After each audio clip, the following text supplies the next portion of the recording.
kinakailangan itong second floor. Dahil sa nagungdong ng palakpak nyo, magiging basement. Okay? O, sige. Tatawagin ko na yung speaker natin. Isang palakpak! Dalawang palakpak! Tatlong palakpak! At maraming palakpak! Para kay Teacher Gilbert! Kasama yun? Kasama yun? Kasama yun? Sige, palakpak! Palakpak! Palakpak! Ayan, maraming salamat, Chef Jury, ano? Okay, akala ko ako yung operator doon. Nag-enjoy na akong makinig. Muli po, maraming salamat po sa inyong oras sa pagpunta nyo po dito. Ano po, bagaman maulan, nagsulika po tayo na magpunta rito. Ano po, ako all the way from Tarlac pa po ako, ano po, kaya ano rin tayo, nagbigay din tayo ng effort, okay? Ayan, magandang kalusugan po sa ating lahat, ang ating mga... Okay, sige, tuloy. Ayan. Ang ating pong aktibidad ngayong hapon ay magkakaroon po ng tatlong bahagi. Ano po? Ang unang bahagi ay patungkol po sa ating produkto na makakatulong po sa inyo, sa mga kamag-anak, sa inyong mga mahal sa buhay na meron pong mga karamdaman. Ano po? Ang ikalawang bahagi po ay patungkol naman po sa negosyo na makakatulong po sa kalusugan po ng ating mga bulsa. At ikatlong bahagi po ay makakadaong palad yun na po, no, yung ating yung ating pinaka minimiti na makilala, ano po, yung behind dito sa The Pegasus International. Okay? Ayan, medyo nagtatalo ang isip ko ngayon kung paano ko ibabagsak itong product knowledge kasi sanay ako na 1 oras at 15 minutos ang pag-discuss, ano? 1 hour and 15 minutes. Kaya lang ngayon ako po ay binigyan lamang ng 15 minutes dahil nga po meron tayong special na tao, ano po, na dapat po ninyong makilala mamaya doon sa ating last part. And wag mo na mag-uuwian dahil meron po tayong libreng pagkain at saka mga libreng lobo. Okay, ayan. Sige po, ang ating oras po ngayon ay 5:20 plus 15 minutes. Dapat ako ay matapos ng 5:35. Okay, sige. Ayan. Madaliin natin. Ano po? Kung ang ina-expect nyo ay detalyado, hindi na muna natin himay-himayin. Magbibigay lang ako ng mga keywords para mas maano po natin, ma-appreciate po natin kung ano po ang meron dito sa The Pegasus International. Ano po? Okay. Ayan. Again, ang name po ng ating company is The Pegasus International. Ano po? Ang ating produkto ay nasa wellness product po tayo. Ano po? Madalas, sa mga health seminar, mga health orientation po na napupuntahan ko, ang lagi kong naririnig po, health is not everything. Ginaya ko lang ito, no, sa kanila, doon sa health speaker na, kasi nagustuhan ko siya nung narinig ko. Ano po? Sabi po ng health speaker, health is not everything. But if you lose health, you lose everything. Ano po, nung una ko pong narinig yan, hindi ko nga po naintindihan talaga kasi English. And then, kaya ginugol ko, no, para Tagalogin. Biro lang po, Tagalogin natin para mas maunawaan natin. Ang sabi po doon sa quotation po na yon, ang kalusugan ay hindi siyang lahat. Subalit, kapag nawala ang ating kalusugan, lahat ng nasa atin, baliwala. Ano po? Ganun po ang sistema. Marami sa ating nagtatrabaho, nagsisikap tayo, makaipon ng pera, napapabayaan po natin yung ating kalusugan. Nung kumita na tayo ng pera, ngayon, bagsak ang kalusugan natin, yung pera naman natin, uubusin naman natin para ibalik yung kalusugan natin. Ganun po ang nangyayari. Ano po? Ayan. Kaya walang duda, karamihan po ng tao sa mundo, according po sa statistics, ay namamatay po dito sa top 10 leading causes ito, global. Na sakit. Una na po dyan is diabetes, ikalawa heart disease, ikatlo unintentional injury, ikaapat stroke, ikalima chronic kidney disease, ika-6 cancer, ikapito kidney disease, ikawalo cirrhosis, ikasyam influenza, kamakailan lang yung COVID-19, at ika-10 po is pneumonia. Hindi ko na po yan didetalyehin. Pamilya naman tayo sa mga sakit po na yan. Okay? Ngayon po, ito ngayon ang challenge sa medicine field or medical field at saka sa science field. Sa dinami-dami na po ng mga doktor, sa dinami-dami na po ng mga institusyon na tumutugon po pagdating sa kalusugan, hindi pa rin po nila mapababa yung mga taong nagkakasakit at namamatay po sa mga sakit na ito. Ngayon po, itong panahon natin ngayon, nasa pharmacological na po tayo era. Pag sinabing pharmacological era, lahat po tayo ay umaasa po doon sa mga gamot, mga medisina na nabibili po sa mga butika, sa mga pharmacy, na ginagawa sa mga pharmaceutical plant. Ano po? Kaya lang, yun nga po, ang challenge, hindi pa rin mabawasan. Ano po? Hindi pa rin matugunan itong mga sakit na ito. Kaya ano po ang ginawa ng mga nasa medical field? Ano po yung mga ginawa ng mga nasa science field? Nag-dive deeper na po sila into cell. Ano po? Oo. Ibig sabihin, cellular level na po yung kanilang ginawang pag-aaral o research. Okay? Ayan. Kaya, maririnig po natin ngayon, ano po, sa kasalukuyan, etong tinatawag po, tayo doon. Ayan. Yung tinatawag po natin na stem cell therapy. Ano po? Sino po rito yung narinig na po yung stem cell therapy? Yung iba po, stem cell therapy po, narinig nyo na? Stem cell therapy. Hala? Sinisigurado ko lang kung walang mga bingi. Stem cell therapy po, naririnig nyo po? Oo, naririnig naman pala. Mamaya salta ako ng salta, tapos bingi pala yung mga ano, di ba? Mahirap na. Okay, at least narinig nyo na po yung stem cell therapy, okay? Ang stem cell therapy po, ito po ay natuklasan, na-discovery po ng isang Swiss doctor sa pangalan po na si Paul Nihans. Ano po, ibig sabihin, taga-Switzerland po itong doktor na ito. 1931 po, na-discover itong stem cell therapy. Sino po yung mga tao po na nag-undergone po ng stem cell therapy para i-cure yung kanilang mga sakit? Unang-una po dyan si Pope Pius XII.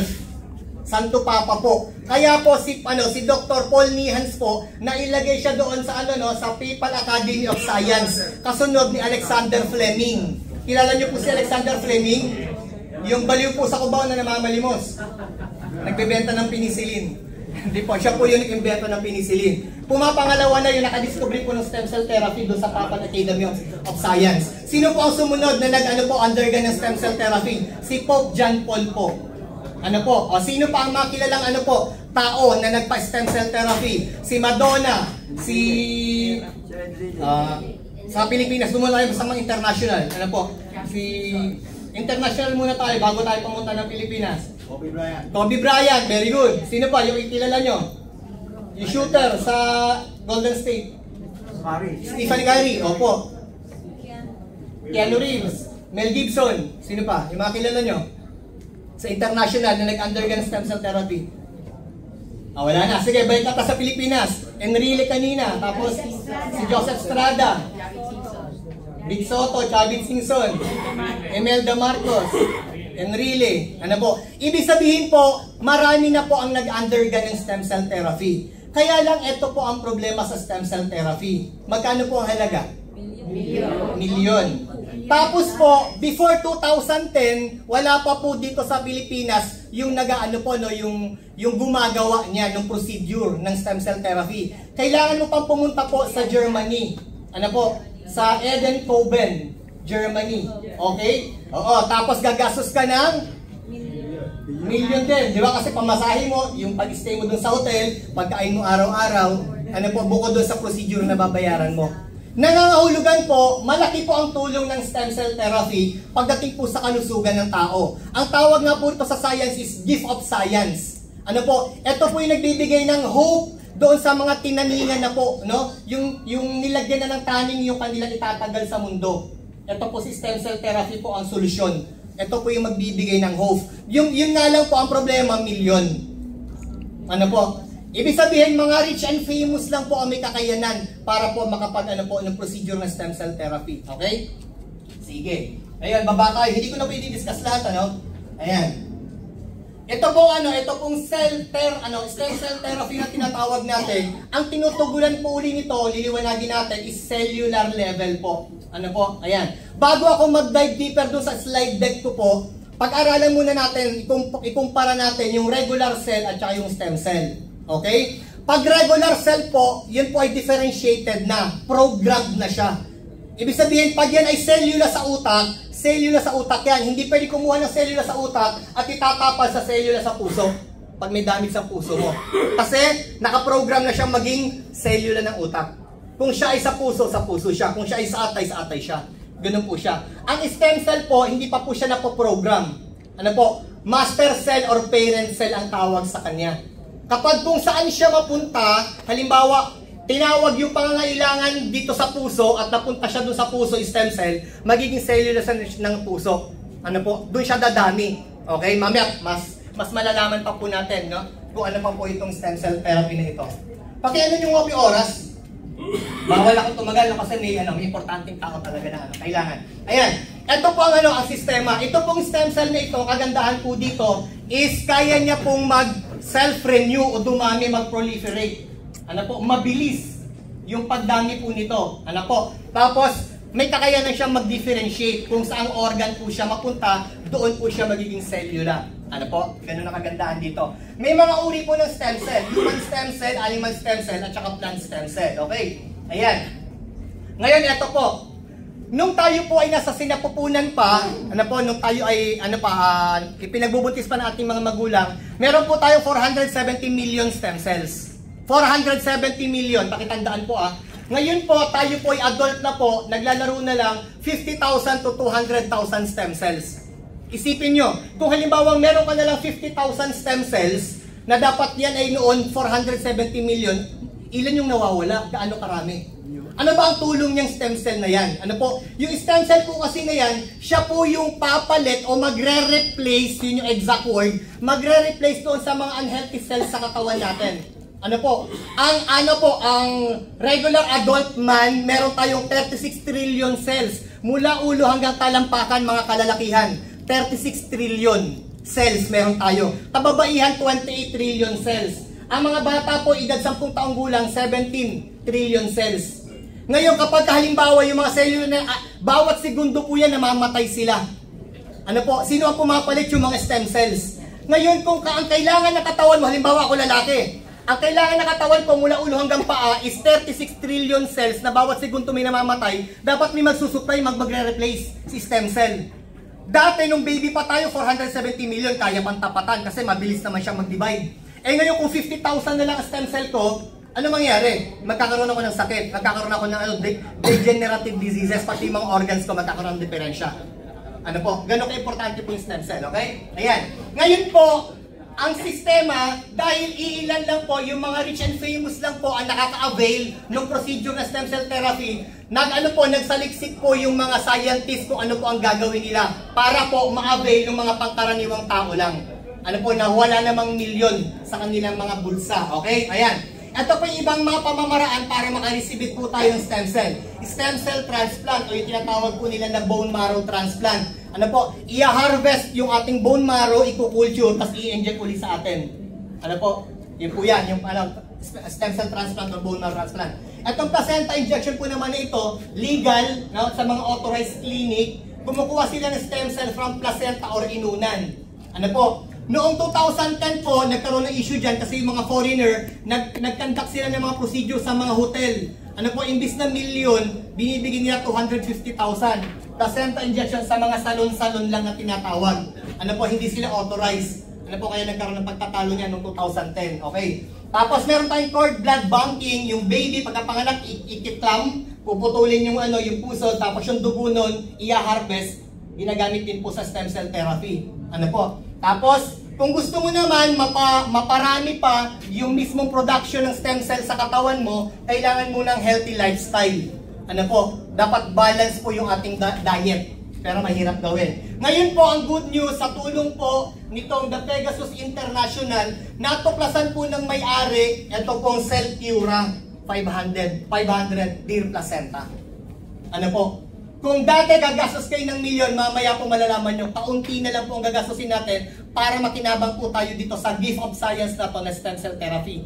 Mamaya po maririnig nyo yung mismong kwento ng may-ari kung paano po siya natulungan ng Celtura 500 sa kanyang karamdaman. Kung bakit niya po ito ngayon minamarket po sa Pilipinas. Okay? Ayan. Sige, tuloy natin. May oras pa ba? Ayan. Ang challenge po ganito. Noon po, automatic, di ba, pag hinarvest, i-culture, tapos i-inject sa atin or yung pwedeng intravenous, yung ipabalaanin sa vein. Ang challenge po kasi, doon sa kanilang, yung kanilang encapsulation na, na sistema, o yung paglalagay sa kapsula, para mapanatili po nating buhay ang stem cell, mangangailangan ito ng negative 196 degrees Celsius. Gaano kalamig ang kailangan? Negative 196 degrees Celsius. Ano po, yun yung unang challenge para mapanatiling buhay yung stem cell para mailagay sa capsule. Tapos, ikalawang challenge po, pagka yan po ay nilunok na natin, pagdating sa stomach, i-destroy lang yan ng ating mga gastric juices sa stomach. Hindi rin mapapakinabangan ng katawan, mamamatay din yung stem cell pagdating sa sikmura. Yun yung mga challenges. Sa tulong po ng mga modernong teknolohiya po na ito, natugunan po yun.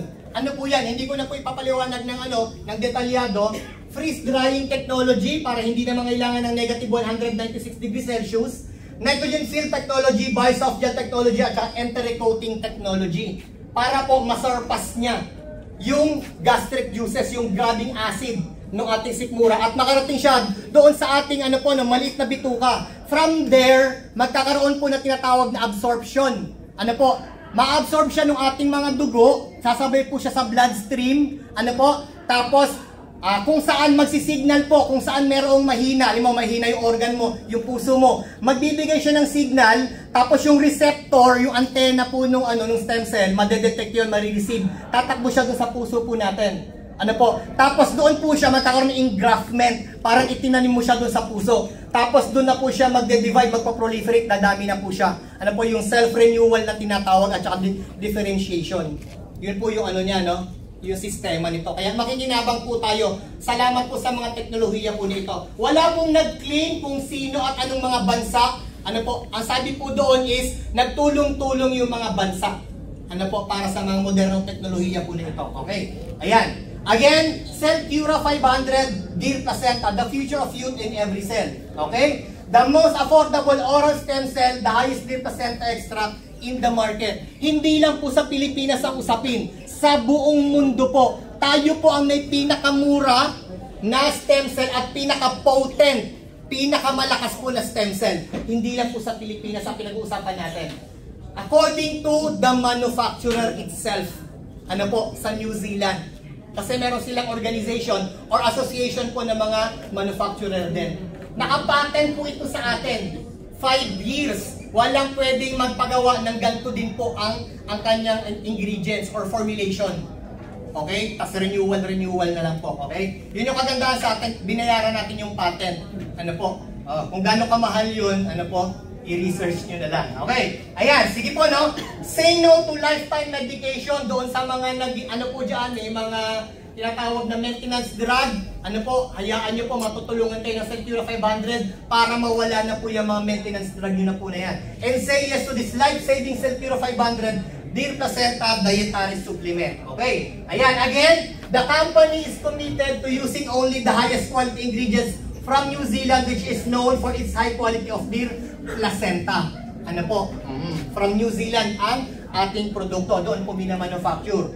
With the highest deer placenta extract in the market. Bakit kiniklaim natin na tayo ang may pinakamataas po na deer placenta extract? Yung nagsimula po ng stem cell na nasa kapsula, 100 mg lang po sila. Yung sinabi ni Sir kanina na company. Hindi ko na po in-name yung company. 100 mg lang po yung kanilang deer placenta extract. Imagine, kung 100 mg lang sila, marami silang natulungan, marami silang mga napagaling na may sakit. How much more po itong sa atin? 500 mg.